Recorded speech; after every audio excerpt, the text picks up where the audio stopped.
साईं की बात। बच्चे, देखो, अपने साईं पर शक मत करो, अपने साईं पर संदेह मत करो मेरे बच्चे।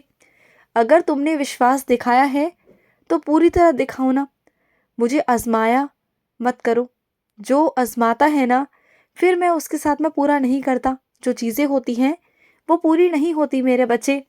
और जो अटूट विश्वास रखता है ना मुझ पर, उसकी सारी इच्छाओं को मैं पूरा करता हूँ, क्योंकि मेरी लीलाएं तो तुम्हारे ज़िंदगी में चल रही हैं मेरे बच्चे। बस उसे देखना समझना ये तुम्हारे ऊपर है कि तुम उसे शक की निगाहों से देख रहे हो, संदेह की निगाहों से देख रहे हो। ये तुम्हारे ऊपर है मेरे बच्चे। तो मैं हमेशा तुमसे यही कहता हूँ कि अगर विश्वास करना है तो सच्चे दिल से करो। जहाँ पर शक है ना, जहाँ पर संदेह है, वहाँ पर तुम्हारा साईं नहीं है मेरे बच्चे। मैं वहाँ नहीं हूँ। इस बात को हमेशा ध्यान रखना। और सुनो, बहुत दिनों बाद ना तुम्हें कोई मिलेगा ऐसा, या फिर उसकी आवाज़ या उसकी कोई बात तुम्हें याद आएगी, क्योंकि वो बहुत पुराना इंसान है जिससे तुम बहुत सालों पहले जुड़े थे, लेकिन अभी कुछ महीनों से, कुछ सालों से ना तुम उससे बिछड़ गए थे। लेकिन अब वही तुम्हारे सामने आएगा या उसकी आवाज़ तुम्हारे सामने आएगी। उसका सामने आना तुम्हें अच्छा लगेगा, तुम्हें बहुत अच्छा महसूस होगा मेरे बच्चे, बहुत अच्छा महसूस होगा। और सुनो, जो तुम्हारे घर में मंगल कार्य होने वाला है ना, उसकी तुम बिल्कुल चिंता मत करो। तुमने सबसे पहला निमंत्रण मुझे दिया है ना, तुमने कहा है ना कि साईं आकर सब कुछ संभाल लेना, सारी जिम्मेदारियां देख लेना, कि कोई तुमसे रूठे ना, कोई नाराज़ होकर ना जाए, और सब कुछ अच्छे से संपन्न हो जाए। तो ऐसा ही होगा। मैं तुम्हें विश्वास दिलाता हूँ, कोई भी कमी नहीं रहेगी, कोई भी। और सुनो मेरे बच्चे, अगर कोई अपने हिसाब से काम कर रहा है ना, तो उसका मजाक उड़ाने का तुम्हें कोई हक नहीं बनता। और तुम जानते हो, तुम जिससे उसका मजाक उड़ा रहे हो ना, वो उसके बहुत करीबी है। आज नहीं तो कल वो उसे बताएगा कि तुम उसके बारे में ऐसा ऐसा कह रहे थे। तो सोचो कि उस पर क्या बीतेगी। चाहे वो तुमसे कहे ना कहे, लेकिन वो तुम्हारे लिए क्या सोचेगा अपने मन में कि तुम उसके लिए ये भावनाएं रखते हो। हाँ, ये चीज़ें कोई सही है? ऐसा बोलना, किसी के लिए निंदा करना, किसी की बुराई करना। देखो, हर किसी का तरीका अलग अलग है, हर किसी की सोच अलग है। तुम अपने तरीके, अपनी सोच किसी और पर थोप नहीं सकते ना। तो ऐसा क्यों करते हो तुम? देखो, मैंने हमेशा तुमसे कहा है, किसी का मजाक मत उड़ाया करो। कब किसकी हालत कब बिगड़ जाए, कब तुम्हें उसकी ज़रूरत पड़ जाए, तो फिर क्या करोगे बोलो? फिर वो तुम्हारे काम नहीं आएगा। अगर उस तक वो बातें पहुंच गई ना जो तुमने की हैं, पीठ पीछे तुमने बहुत मज़े लिए हैं ना उसकी बातों को कर कर कर, उसके बारे में बहुत गलत सलत बोलकर, अपशब्द कहकर, ये बहुत गलत बात है मेरे बच्चे। ये तुम्हें नहीं कहना चाहिए था, लेकिन अब तुमने कह दिया है। तो अब एक काम करो, आगे से ही अगर वो इंसान कभी मिल जाए, उससे कभी बात हो, तो खुद ही माफ़ी मांग लेना। क्योंकि अगर उसे कहीं और से पता चलेगा तो उसे बुरा लगेगा। तो अपने मुख से ही बता देना कि तुमने ऐसा ऐसा कह दिया था और तुमसे गलती हो गई, तुम्हें अपनी गलती का पछतावा है। तो शायद उसके मन में तुम्हारे लिए शायद कुछ जगह रह जाए। लेकिन ना, अगर तुम माफ़ी नहीं मांगोगे ना और उस तक बात पहुंच गई, तो बहुत गंदा लगेगा मेरे बच्चे, क्योंकि वो एक वक्त में तुम्हारे साथ था, तुम्हारे करीब था।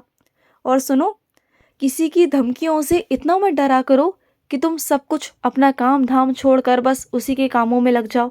हाँ, ठीक है कि वो तुमसे बड़े हैं, तुमसे ओहदा बहुत बड़ा है और तुम्हें सुनना चाहिए, लेकिन इसका मतलब ये तो नहीं ना कि डर डर कर रहो। तुमने कुछ गलत नहीं किया, और जिसने किया है वो डरेगा। तुमने कभी कुछ गलत नहीं किया, तुम तो हमेशा सच्ची राहों पर चलते आए हो। मेरे बच्चे हो तुम, तुम्हारे साथ ऐसे कैसे कोई गलत कर सकता है? और तुम्हें डरने की तो ज़रूरत है ही नहीं। अगर कोई तुमसे कहे ना कि आ जाओ, ये मेरा काम कर दो, वो कर दो, धमकी दे, परेशान करे, तो सुनने की ज़रूरत नहीं। अगर एक बार उसके कहने पर चले गए ना, तो तुम्हें बार बार जाना पड़ेगा, और वो जितनी बार बुलाएगा जाना पड़ेगा। तो पहली बार में ही उसे रोक दो, उसे उसकी सीमा बता दो कि उसकी सीमा कहाँ तक है और कितनी है। और ज़्यादा उसके सामने कुछ दिखाने की, करने की ज़रूरत नहीं है मेरे बच्चे। कुछ लोग ना पैसों का लालच रखते हैं तुमसे। वो ये सोचते हैं कि तुम उन पर पैसा खर्च कर दोगे, उनके लिए पैसा लगा दोगे। तो तुम्हें ऐसा नहीं करना। चाहे तुम्हारे पास पैसे हो या ना हो, फिर भी तुम्हें मना करना है, क्योंकि ना, लालच बहुत बुरी बला है मेरे बच्चे। अगर ये एक बार लग जाए ना, तो तुम उस दलदल में फंस जाओगे जहाँ से कोई निकल नहीं सका मेरे बच्चे, तो साफ मना कर दो कि नहीं है तुम्हारे पास। बस बात खत्म हो जाती है। एक बार, दो बार, तीन बार वो तुमसे कहेगा, और जब उसे लगेगा कि तुम्हारे पास नहीं है, तुम नहीं कर रहे, तो वो तुमसे कहना ही छोड़ देगा। एक ना एक दिन वो तुमसे बिल्कुल अलग हट जाएगा। और डरो मत, मैं तुम्हारे साथ हूँ। निडर होकर जियो, निडरता से काम करो, मैं तुम्हारे साथ हूँ। और सुनो, तुम्हें बुखार हो गया है ना, बहुत बुखार में हो ना तुम, और तुम्हारे साथ तुम्हारा छोटा बच्चा भी है, जिसकी तुम्हें बहुत परेशानी है कि वो कैसे रहेगा, क्या करेगा, और तुम्हें परहेज की ज़रूरत बहुत है। तो सुनो, मेरी उदी लगाओ और अपने बच्चे को भी लगाओ, और समय से औषधि लो। जो भी औषधि तुम्हें डॉक्टर ने बताई है, वो औषधि तुम्हें लेनी है मेरे बच्चे। और जैसा परहेज बताया है तुम्हें, या फिर जो तरीके बताए हैं, उसी तरीके के अनुसार तुम्हें चलना है। अपने बच्चे को भी उदी लगानी है, खुद भी उदी लगानी है, और उदी का सेवन करो। समझ रहे हो ना, उदी का सेवन करो, तुम्हारी रक्षा होगी और तुम बहुत जल्दी ठीक हो जाओगे। तुम 4-5 दिन के अंदर ठीक हो जाओगे मेरे बच्चे, तुम बिल्कुल चिंता मत करो। अब तुमने क्या ये जिद लगा रखी है मेरे बच्चे कि इस मौसम में तुम्हें वही सब्जी खानी है जो इस मौसम में आती नहीं है। अब तुम चाहते हो कि वो सब्जी मैं तुम्हारे सामने लेकर आऊं? हाँ, इतना आजमा रहे हो अपने बाबा को, इतना?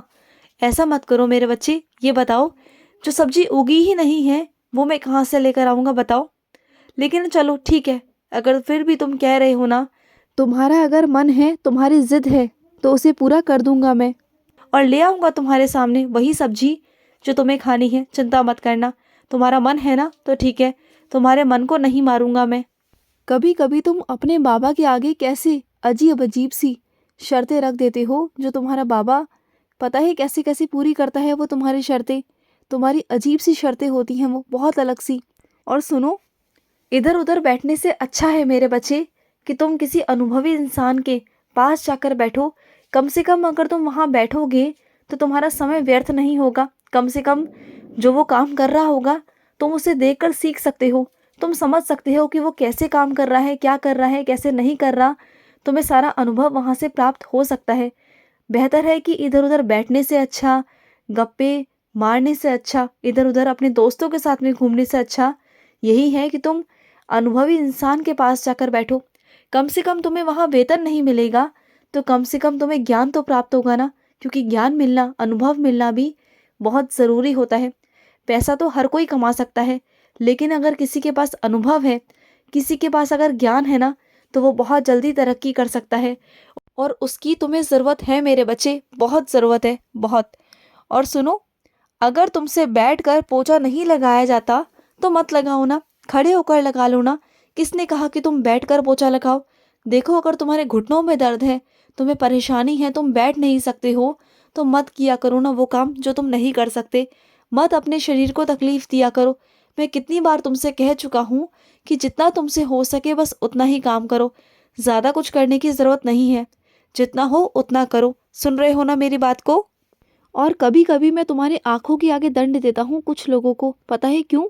ये दिखाने के लिए कि कर्मों की सज़ा मैं सबको देता हूँ, इंसाफ मैं सबके साथ में करता हूँ। ऐसा नहीं कि मैं इंसाफ नहीं करता, इंसाफ तो सबके साथ में होता है मेरे बच्चे।